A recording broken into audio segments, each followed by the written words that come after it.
రూపాయి చెల్లించకుండా పంటల బీమా అమలు చేస్తా అన్నాడు. చెప్పి ఏడాది అయిపోయాయి. ఒక్క రైతుకు అమలు చేసింది లేదు, ఎవరికి ఒక్క రూపాయి వచ్చింది లేదు. పోయిన బడ్జెట్ సెషన్ లో అన్నాడు మార్చి 31 వరకు యాసంగి పంట రైతు బంధు అందరికి వేసేస్తా అన్నాడు అసెంబ్లీలో. మార్చి వాయే ఇప్పుడు జూలైకి వచ్చే ఆ యాసంగి గోవిందా గోవింద అయిపోయింది.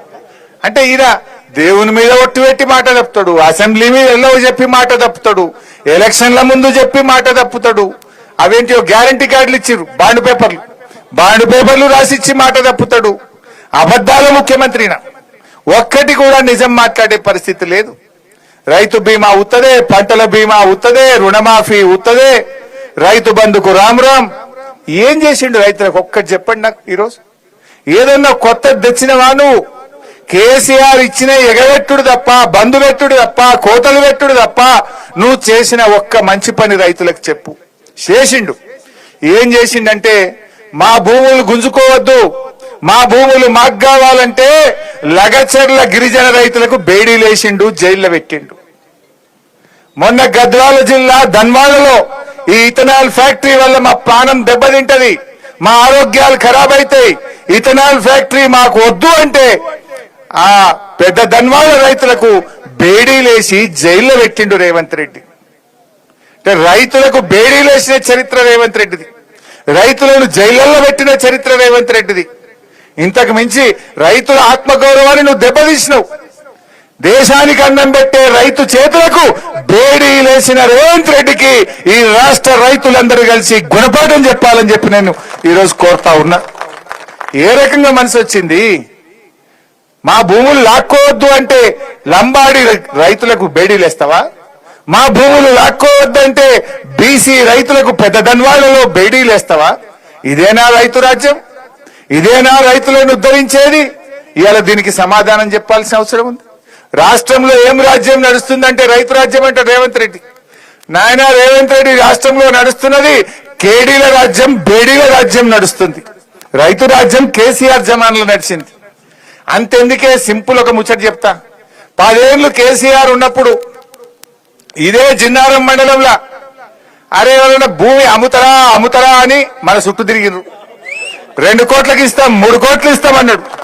అరే ఇంట్లో బిడ్డ పెన్లు ఉన్నాయి తీసుకో అంటే వద్దుపో అని వాడంటుండు.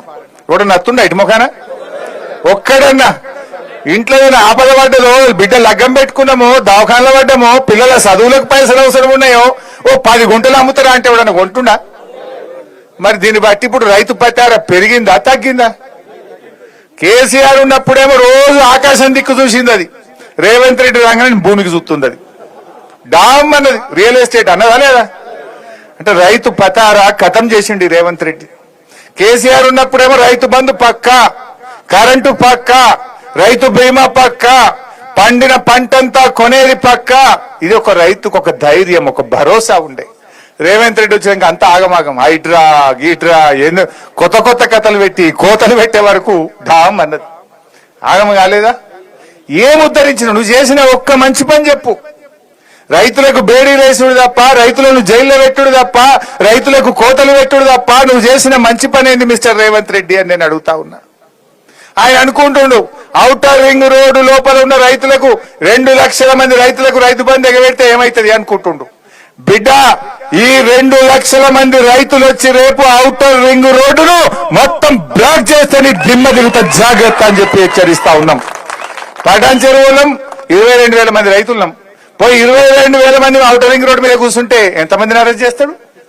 ఏ జైలు పడుతుంది? నాకు ఇస్తావా ఇయ్యవా? 22,000 మంది పోయి ఔటర్ రింగ్ రోడ్డు మీద వంట వార్పు పెట్టి నీ సంగతి ఏంటంటే దిబ్బకు దిగత్తాడు. అదిగిరాడా?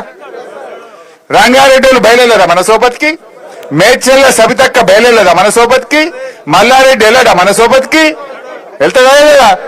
అందరం వెళ్ళి కూర్చున్నాక దెబ్బకి దిగుతాడు. అదిగడా మిస్టర్ రేవంత్ రెడ్డి, రైతులు మరి బయలుదేరక ముందే ఈ 2 లక్షల మంది రైతులకు వెంటనే రైతు బంధు వేయాలని బీఆర్ఎస్ పార్టీ తరఫున డిమాండ్ చేస్తా ఉన్నాం. అందువల్ల రైతు సోదరులారా, మనం జాగ్రత్తగా ఈ పోరాటాన్ని ఇంకా ముమ్మరం చేద్దాం. ఇవాళ ప్రారంభం మాత్రమే. 2 అయితే ఎగనే పెట్టినావు, ఈ ఇచ్చేది కూడా ఇవ్వవా మాకు? అందరికీ 2 ఎగబెట్టినావు. ఇప్పుడు ఇచ్చేదన్నా ఈ వీళ్ళకు కూడా ఇచ్చి తీరాల్సిందే అని చెప్పి నేను కోరుతా ఉన్నా. ఈయన ఇంకోటేందో అర్థం కాదు మన మెదక్ జిల్లా మీద. మొన్న మా మాణిక్యరావు సాబు దగ్గరికి జైరాబాద్కు పోయిండు ఎవరు రేవంత్ రెడ్డి.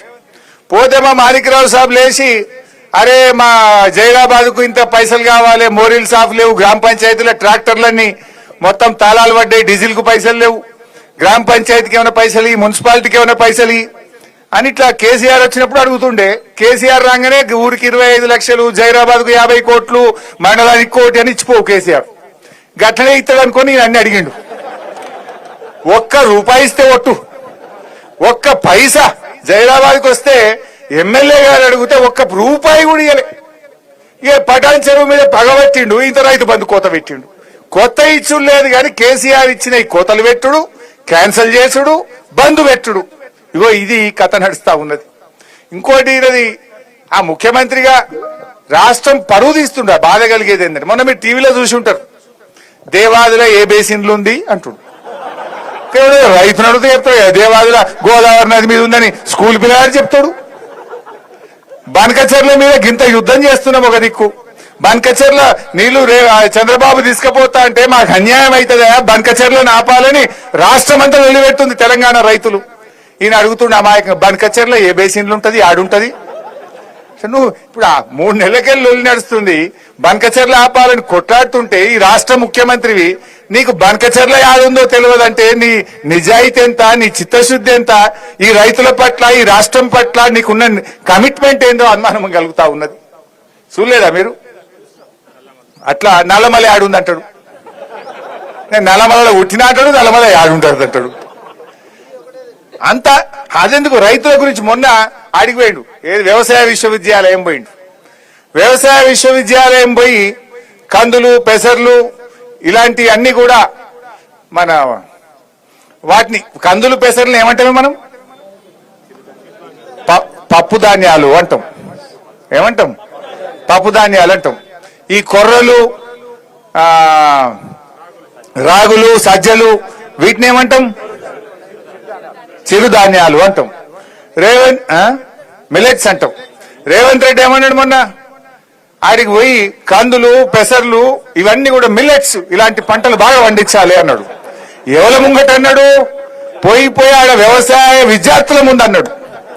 ఆ పిల్లలంతా ఇదేంద్రబాయ్ మిల్లెట్లు అంటే మరి నిన్నదాకా మేము రాగులు, సజ్జలు, కొర్రలని చదువుతుంది, ఈయన వచ్చి కందులు, పెసర్లు, మిల్లెట్లు అంటాడు, ఇదేంద్రబాయ్ అని చేతిలో పెట్టుకున్నారు.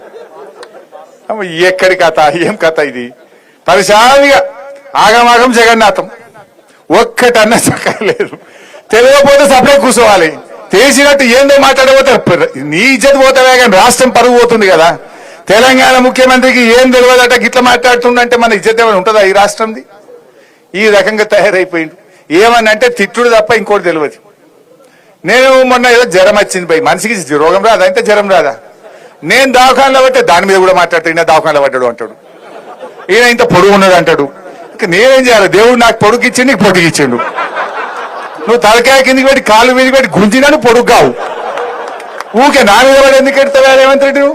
హరీష్ రావు పొడుగు ఉన్నాడు, హరీష్ రావు ఏమో నేనేం చేయాలి భయ్? దేవుడు నాకు పొడుగు ఇచ్చి నీకు పొడుగు ఇచ్చిండు, మరి నా మీద పడి ఎడతాడు ఊకే. అంటే ఒక సైకో టైప్ అయిపోయిండు.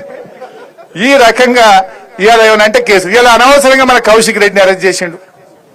ఆ అరెస్ట్ కూడా ఎట్లా చూసి ఇవాళ శనివారం, రేపు ఆదివారం కోర్టు ఉండదు.